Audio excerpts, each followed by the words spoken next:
under attack. Time has come, we're gonna take it back. Just wait and see. Don't tread on me. I won't sit back, stand idly by, watch the heart of my nation die. Oh, not me. Don't tread on me. Don't tread on my Bible, don't tread on my guns. Don't you tread on my faith in God's only Son. Don't tread on me. Don't tread. Hey everybody, this is John Marietta, and I am the Hillbilly. And today's show is being brought to you by Monarch Windows and Doors, Miser's Garage and Tire Center, PatriotsOnline.com, Fayette County Recovery Storage and U-Haul, Country Motor Sales, Tactical Civics, Solid Foundation Ministry, New Life Free Methodist Church, Highline Motorsports, Gun Owners of America, Hillbilly Jon Radio, which is on YouTube, and we're going on a great big platform here in the next couple of weeks. John Marietta for We the People, the Ink Spot in South Connersville. Give them a call if you want ink on paper. They're the people to call. I want to give a shout out to Miser's Garage and Tire. I tell you what, them guys, I went out there with the tire. It had a bolt in it, and they found it in about 5 minutes, and they got me back on the road, and I took them a minute or two. I think they're one of our hidden assets here in Fayette County, when people can take care of you that quickly. Anyways, it's been a busy. It seems like it should be Friday already. How about you, Molly? I know, it always does. I mean, it seems about Monday and Tuesday is a rush to do everything with the weekend, and yeah. it can be overwhelming. I was at Haydentown for spaghetti dinner out there on Sunday, and then Melanie had a pancake breakfast for supper, and the pancakes were very good. I don't know how many pancakes she made. Wow. But it was something. But hey, I found this today. Somebody gave it to me. Actually, I got this from the ladies from in the Gap, and it's a message from Franklin Graham, and it really resonates what we needed to be thinking about here in our election. And I'm going to read it. In a few weeks, our nation will hold one of the most consequential elections in decades. Voters will go to the polls on Tuesday, November 5th. Remember that. Tuesday, November the 5th, we're supposed to go to the polls. Don't vote by mail-in ballot. Go to the polls to cast our ballots for the next president of the United States, as well as for many crucial congressional, state, and local offices. The future of our nation is at stake. America has drifted far away from biblical values that once stood as a solid rock foundation. In so many ways, we have turned our back on God, and the results have been devastating. Progressive, liberal thought and activism have so contained the mainstream of American life and culture that once unthinkable abominations such as same-sex marriage, abortion on demand, and transgender advocacy have become dogma in one major party's platform.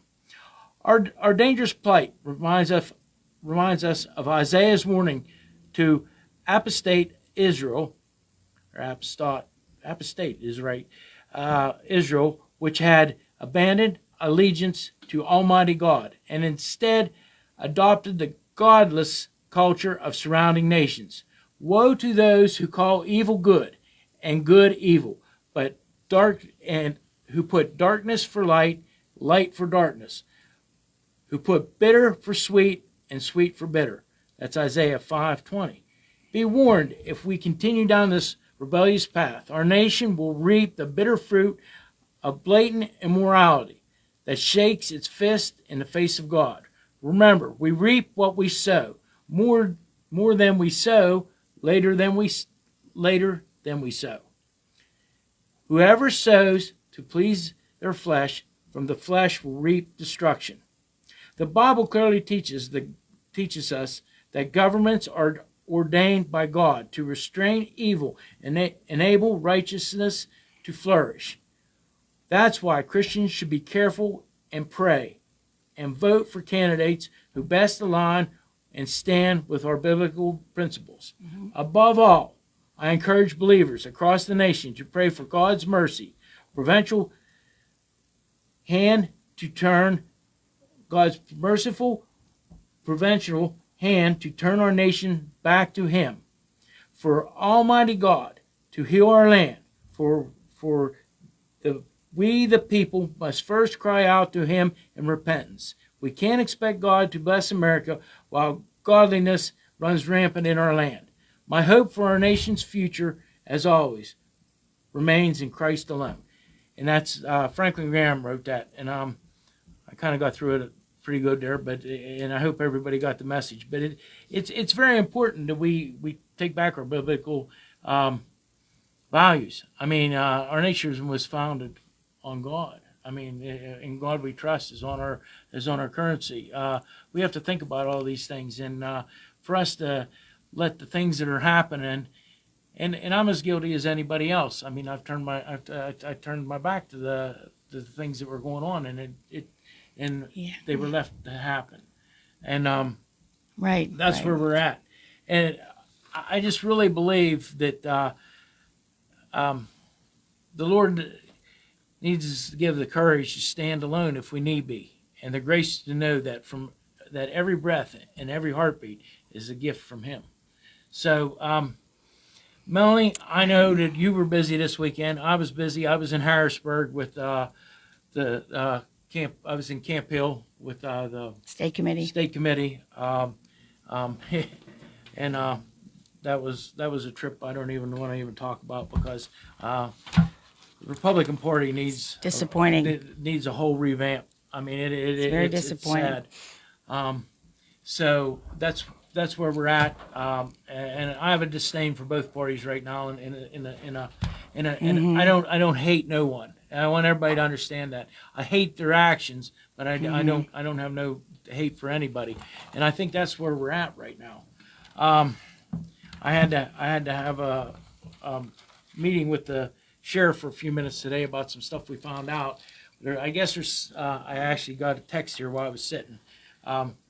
There's a couple people that are claiming they voted by mail already, and now they just got mail-in ballots sent to them. Now They received them, and they already voted. They already voted. They said they've already voted, and now their understanding is that this is if it's 4 people, which we think it is right now. I got to do a little bit more investigative work.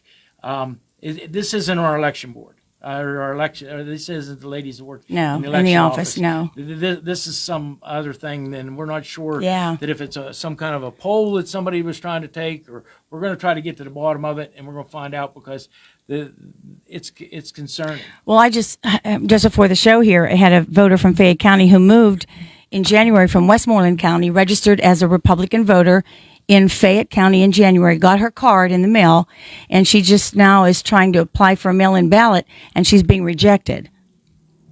And if you are a registered voter in Fayette County, you should not be rejected for a mail-in ballot. There's no reason.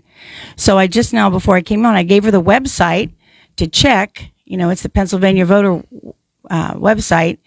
And she just went on there, and you put your information in there. And she just now says, I put my info in, and it said it didn't recognize my info. Just as, she wants to make sure that everything goes okay with her registration. It's just confusion.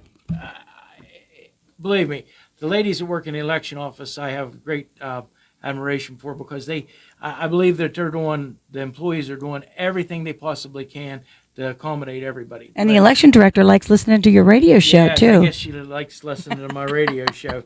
But anyway, she's a fan. She's a fan, yeah. But anyways, we have a thing from a couple years in 2020. The same thing, presidential election. That a gentleman got a ballot that was already filled out in the mail, right, to send in. And that was on TV, and investigation was supposed to have occurred. I don't know that he was a Democrat, and he says here in the article, Rich Bauer was supposed to be investigating this, that they literally stole my vote. He said when his mail-in ballot arrived, the Democrat on that ballot was already selected, and he said, "Yeah, I'm a Democrat. I've always been one, but I wasn't voting that way this time." And So I don't know whatever happened to that investigation. Did you hear? We're gonna find out. There were 2 or 4 of them that experienced the same thing, received their mail-in ballots that were already marked in. So if the mail-in ballots just went out, did they just go out Friday? Went out Friday, and that's what I'm saying. This gentleman here that there's 4 people now that actually got mail-in ballots a couple weeks ago, and they went ahead and filled them out and sent them in. Now we don't know where they went to. That's the thing. Oh, yeah. And nobody took any pictures. So, but we're gonna have affidavits from them. But we got several other things going on. Like we have duplicate people on the ballots in Fayette County, and we have some people that. And that duplicate ballot thing means, when we say duplicates in Fayette County, there's about 24 of them that I found.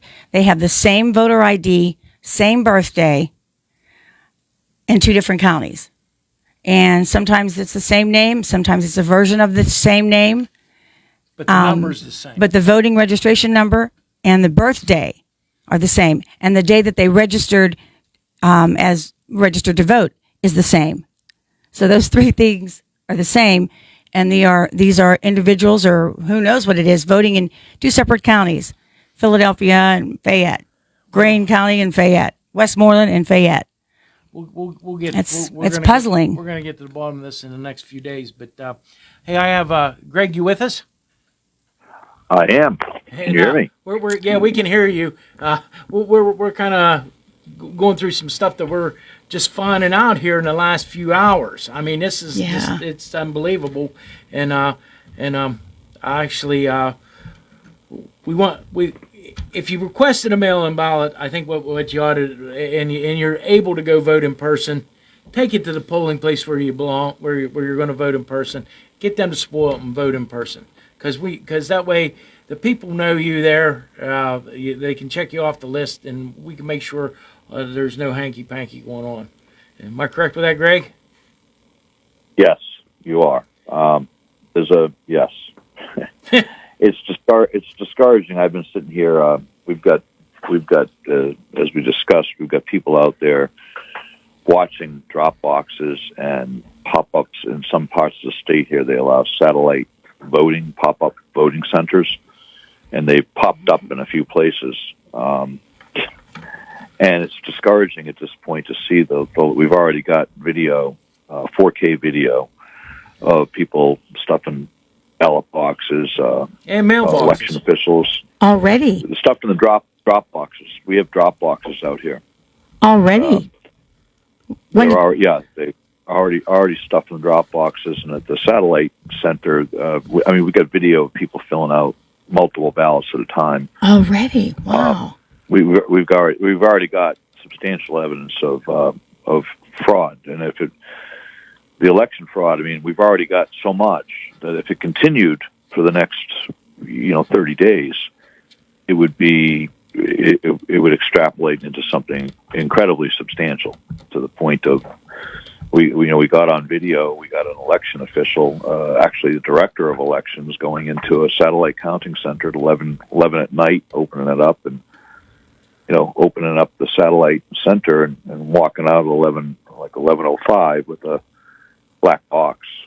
We don't know what was in it. We presume it was ballots or something, but 11 o'clock at night. I guess the guy is a hard-working guy, but I'm sure that'll be his response. But what we're seeing is beyond pale. We got DNC attorneys, pretty much tackling people, and the pop-up voting center has got the DNC has set up tables like right at the door.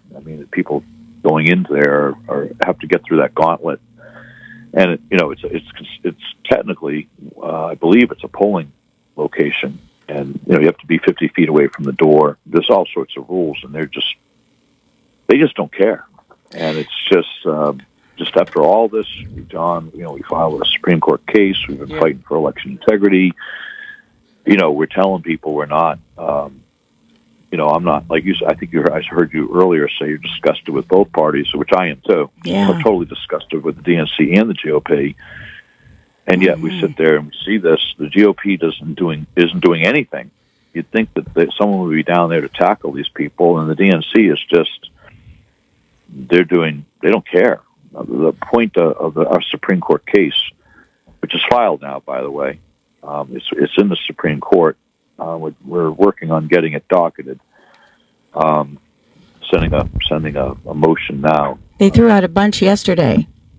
It's in the news. Well, they were supposed to docket it. It's an emergency writ, so they're supposed to document it right away, but they haven't docketed it now. It's been sitting there since yesterday at 7:30 in the morning. It was received, so you shouldn't have to submit a motion to expedite. We are, but what we're asking is the DOJ and then the underlying law enforcement agents like Pennsylvania Attorney General, the district attorneys, they'll take their cue from the DOJ, but we're demanding that they investigate election fraud and election crimes and allegations immediately.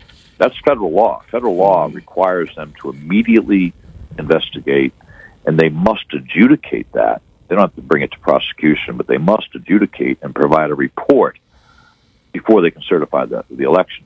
And they've been intentionally ducking that quite purposefully. We have the emails, we have email communications within the DOJ that they purposefully obstructed investigations and we believe it was to impact the elections.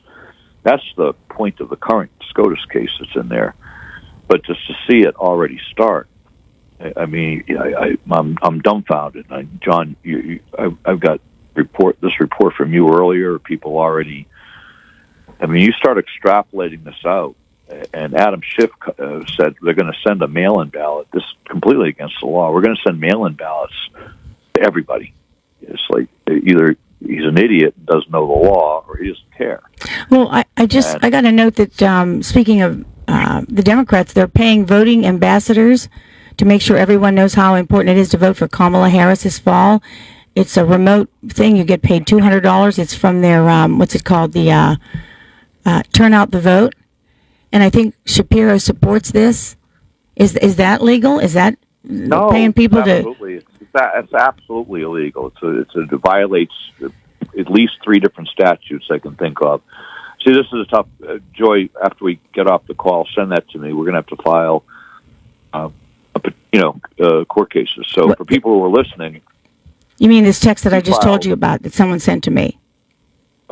Just send it to me because we've already filed 1, 2, 3, 4 different complaints with the courts regarding violations of the election, testing of the election machines, violations of the handling and of the mail-in ballots. Now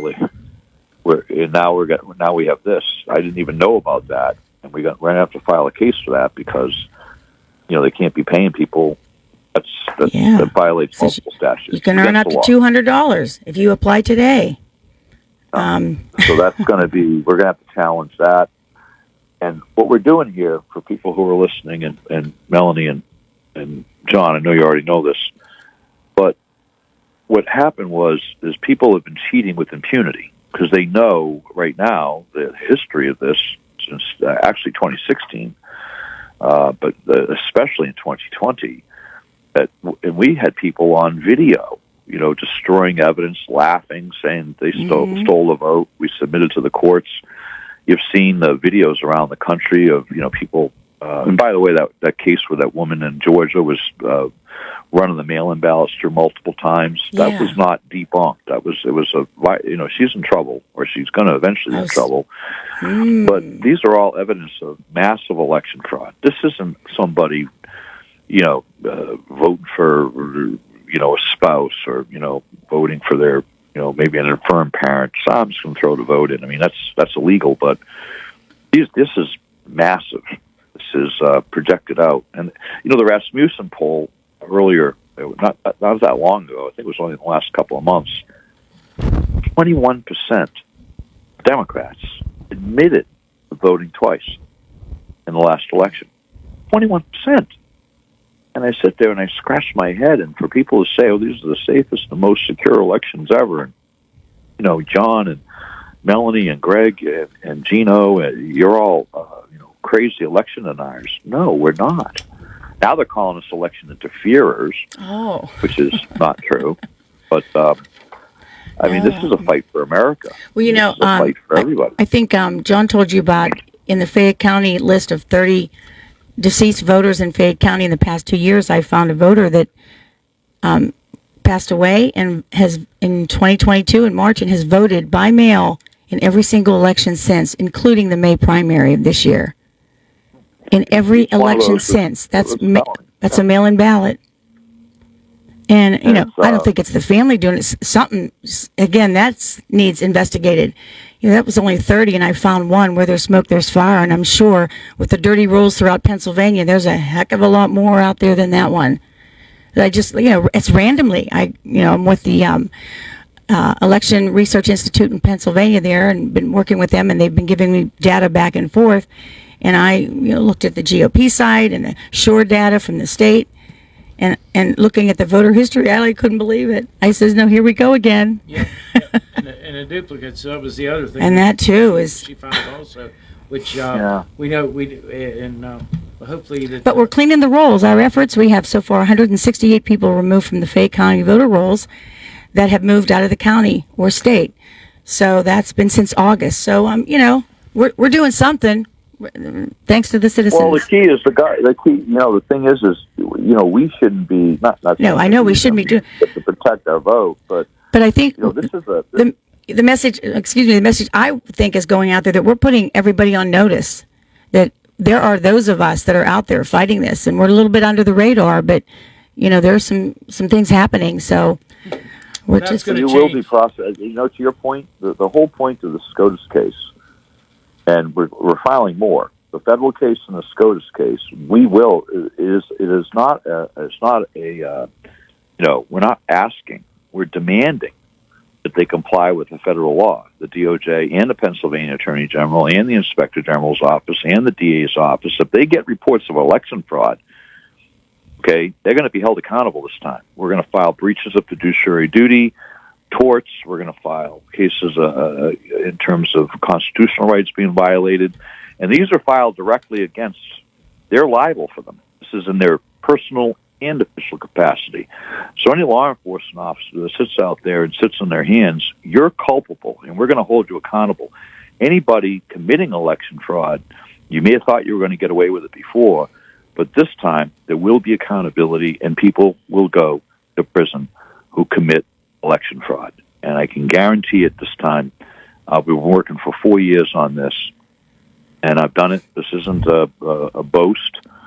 I know what it takes to do this, and we're going to sort this out, and we're doing something about it. So for people listening, we're not just sitting here wringing our hands and putting up a website, say, "Well, just send us money, and we'll all wring our hands together." This is actionable things we're doing. We're filing lawsuits, and that they're actually going to get something done and hold people accountable. Yeah, you talk about reporting election fraud too. There's a True the Vote. Catherine Engelbert has a site, truethevote.org, and they have a vote alert that you can download on your app. So if it's on election day or before election day, and you're somewhere and something doesn't sound right, you report that to the vote alert site on the truethevote.org site, and they will give you help, or pass it on to somebody who can maybe help you with whatever you suspect is going wrong in your community. Speaking of going wrong, I'm sure you heard today about Arizona's early voting, the global Microsoft computer outage that happened Friday. Crippled the electronic systems in two of largest counties in Arizona that they use for early in-person voting. So it caused them election officials to quickly divert to backup plans, and that's this kind of crash has been happening recently way too many times. I'd like to know what our county commissioners have for a backup plan in case there is an electronic Microsoft-based computer outage on election day for us. Is there a backup plan? These are they're required to have a backup plan. We have there are emergency plans, and we've actually made them available. The state has emergency plans, and the emergency plans lay out hand counting. There's a number of different things they lay out. So there are emergency plans, but to your point, their readiness in implementing them is questionable. Yeah. Well, are they? Well, the thing is, are they training? That could happen. I've been to poll worker training as a judge of elections too. That's never covered in the training classes. If there was an electronic outage, if there was a, something happens, that's never talked in the training. So what we end up having, God forbid that happens here, but you have to plan for it, because in this day and age, anything happens today. What do the trained poll workers do? Many of them are first-time poll workers. What do you do in case? What's the backup plan? We're never told about a backup plan. I think maybe we do have one, but you're not instructed as a poll worker on what to do. Well, if Greg has a theory about all this, but about all this, it's almost like they just deliberately do this to create obscurity, so you can't see through the you can see through the window, but it's so foggy you can't figure it all out. It's like we had somebody at the Board of Elections last time, and I mean they opened up all the ballots, they opened up all the mail-in ballots and said that was all there was. Well, guess what? It after 8 o'clock at night, there was more ballots come in. After 9 o'clock at night, there was more ballots they found. And then after 11 o'clock, when the results weren't there, they found some more. So I mean, the chain of custody for all this stuff is just not what it should be, and that's where we're at with that. I mean, and then this time you have a candidate. I mean, I call her the counterfeit candidate, but because she never got one vote, but she's running for president, and you got the knucklehead, which he named himself. Yeah. So and they're both doing the Kamala waltz. They won't answer any questions, but they're dancing about everything. Yeah. So I mean, they got away with it the last time. We're just not going. This isn't going to happen this time. Yeah. And by the way, I was at the rally on Saturday in Butler. Very emotional, special tribute to Corey, and they had speaking on the stage. EMT people, all the heroes that we have in our community. The sheriffs were there. Yeah. I think our sheriff was there too, so I'm on stage. He got his picture taken with Donald Trump. I talked to him today about it, because me and him had some other things we were talking about, and he's having trouble with a fax machine. So anyways, Leah reported today. I don't know if you've seen this or not, Greg, but I'm sure you have. But it looks like there's a total of misregistration, and it's called Stop Bogus Ballots. Yeah. And it looks like there's 1,420,435. So that I mean, that's people that are registered. Registration occurred on federal holidays. Just think about that. How could you register to vote on a federal holiday? It's there was 315,517 that registered on a federal holiday. There was Throughout Pennsylvania. yeah, and then invalid addresses. There was another 300,000 of them. Missing and wrong apartment numbers. There was another 300,000 there. I mean, all this stuff is coming to light, and I don't think permanently moved just out of Pennsylvania. There was 169,000.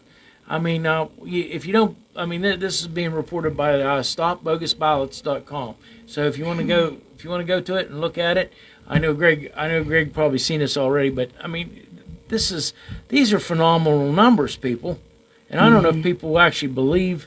I don't think they actually believe, or maybe that's just apathy. They don't care.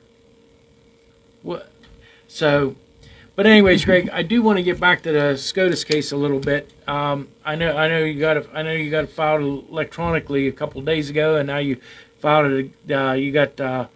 We actually no. We were working on getting it filed electronically, mainly because it's inequitable, but because the DOJ and attorneys can file it electronically, include links, and there's a big battle on word count. You can only apply so many words. So we lost that battle. That one particular one, they wouldn't let us file electronically, even through the publisher. They said, no, they're going to scan. They're scanning the documents. So we have to send, essentially, I got the books. I've got our copies of the books, but we had to send, I think, about 50 copies down to SCOTUS, and then I think we sent the Attorney General and DOJ 5 to 10 apiece. I can't remember. We sent multiple copies. But they have to scan it in. So that's why we were holding our breath today, and that's why I'm filing this motion for expedited handling of this case. But they should have filed this. I mean, I think they have multiple emergency writs, as you mentioned earlier, Melanie, that they're not hearing. We think they're going to hear this one, but still. Will you get a notice? Will you get a notice right away before media comes out with it? I'm going to call the court. I mean, I got to send a letter and a motion in, because you always, like anything with the courts or anything with the government, you always have to document. You don't take anything for granted. You don't leave it up to a phone call. So we're sending down a formal motion, formal letter. It'll be overnighted tonight. It's 4:47. I think the last overnight package goes out in about an hour or two. So I've still got time to run down and get it out to them, put it in their hands tomorrow. But we do expect to hear from them pretty darn quick. Well, yeah. Basically, we're asking the Supreme Court to ensure that the 2024 election is protected by law, and that the investigations and credible claims of fraud moving forward are conducted before another election is compromised. So that's why the urgency is right now. We can't, this can't be put off till, Yeah, this isn't about the past elections. I think that was one of the things that was really helpful, and that we've been telling people. So look, this is now. This isn't. We'll get to adjudicating the past elections here soon enough. But this is absolutely for this election, Melanie. Yeah. So we're going to make it available. I'm going to make sure John puts it on WMBS, the Facebook feed, and so forth. We'll let people know where to download this. Melanie, I know you have a copy, but you got it. Did you get it to? I got it. Did you get it to Laura Trump? Yes, I did. Yeah. Last night I had dinner with the Faith and Freedom, a great banquet there with the Faith and Freedom Coalition, and Dr. Ralph Reed and Chris Marola headed that up. It was beautiful. I had the opportunity to talk for a few seconds with Laura Trump, and I handed her the document that I had prepared and put up, and there was like 75, 100 people in line waiting to talk to her. So, but I got a picture. She's real nice, and I told her that we have a friend together. She's friends with a friend of mine, David Prosy, Bell Vernon boy. They're both little small town people, and said that David loves her. We love her, and sending messages back and forth. Well, but yeah, she has a copy of it. So, and that was after you went to the Trump rally. Did you get any rest at all this weekend? Yeah, well, it's just an energy. You go to the Trump rallies, you're surrounded with people from Maryland, California, the Bronx, New Jersey. It's just amazing. It's just an energy that you get because they're all American patriots. We prayed together. Everybody did. It's just, singing American songs. The Ave Maria was sung, which had everybody just about tears. If you're an Italian Catholic and you're, that's a song that really touches your heart. And then there was a moment of silence also. At about 6:11, Donald Trump had everyone pause for a moment and remembered Corey Comparator. And I give his wife a lot of thanks, and she's very courageous to share her husband and his heroic deeds with the whole country. It takes a lot because, it's still a hurt that I'm sure is not going to go away anytime soon. And so, it was a pretty special rally. I'm glad we were there. Again, it was just a lot of fun meeting great people. You feel like family. You're standing in line with them elbow to elbow for like 7 hours. But it's just kind of fun. In fact, I lost my voice a little bit. Can't you tell? I'm a little bit raspy, a little bit hoarse. Don't tell me you were cheering and yelling. Oh, we were doing that too. Yeah, singing and dancing. I can't believe that. So, Don, go ahead, Greg. No, I think we're in good shape here. We have a plan, and the plan is to secure the election at the ballot box. We want people they've got to come out and vote. I mean, we're working. We've done everything we can do to secure your ballot at the ballot box. We'll make sure we're doing everything in our power to make sure it gets counted, and we're going to do everything in our power to make sure that fraudulent votes don't get stuffed in there. But And there's a doing lot our behind the part. scenes too going on, isn't there, Greg? A lot, people There's that are a under lot. the radar all across the Yeah, state of Pennsylvania. We got cameras. Yeah. Greg has, Yeah, has cameras on several mailing mailboxes. ballot Yep, applications. Yeah, we know all the ways. We know all of their the ways they're going to cheat, and we've got cases already in motion. Federal cases, Commonwealth court cases, local court cases, and we have a hearing tomorrow morning in Montgomery County that I'm very, very hopeful with. That in Montgomery County, which I believe is the fourth or fifth largest county in Pennsylvania. It's the home of Josh Shapiro, and it's right next to Philly.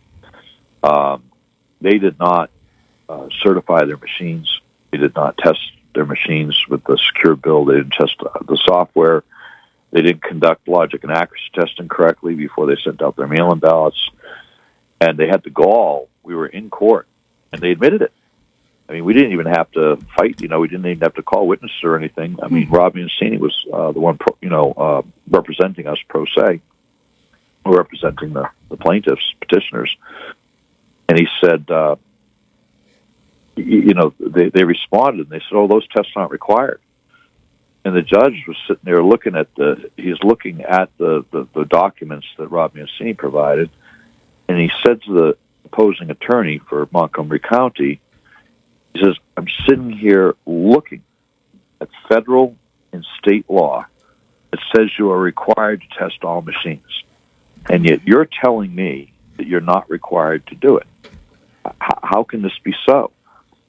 And then the guy, the lawyer, sensing that he was in trouble, goes, "Well, they don't have any standing." And the judge even got frustrated. He says, "I'm sitting here with a candidate that's running in the election that's going to be held in 3 weeks, and I'm just learning now, and I'm finally understanding that you've got a bunch of we got over 1,000 untested machines that you haven't complied with the law." And the guy's kind of mumbled, and then he said, "Well, we need the experts for that." And the lawyer, so Rob Mancini goes, "Hey, they're experts sitting right behind me," and he was. And he said, and the judge said, "Well, you want to sort that out?" And they were like, "No, we have to review this." And the judge said, "Well, I'm going to set a evidentiary hearing here ASAP, and we're going to sort this out." So 10 minutes after the hearing, we have a evidentiary hearing tomorrow morning at 09:30 in Montgomery County Court in courtroom E. For anybody who's in the area for Montgomery County, the courtroom will be there in courtroom E. And if you're in the area, stop by. It's going to be at 09:30. It should be very entertaining. But we have a lot of these cases going on, Melanie, like you said, a lot of behind the scenes. We have people out there right now. Before we had people sitting by the drop boxes. Not we, I didn't. I mean, there were a lot of people who sat by the drop boxes. And they were watching people, and I said, that's not a good idea in this election. It was never a good idea, I don't think, and I didn't. I think it was a safety issue, and that people are cold, and I think people get upset. And I said, this year, now we have 4K, which is a high, very, very, you'll see the pores in your face at 100 feet. We have 4K, high visibility, high HD cameras, and I'll tell you right now, anyone who's planning on cheating or thinks they're going to stuff a ballot box, somebody near you is recording you. And we're allowed to record in open public spaces.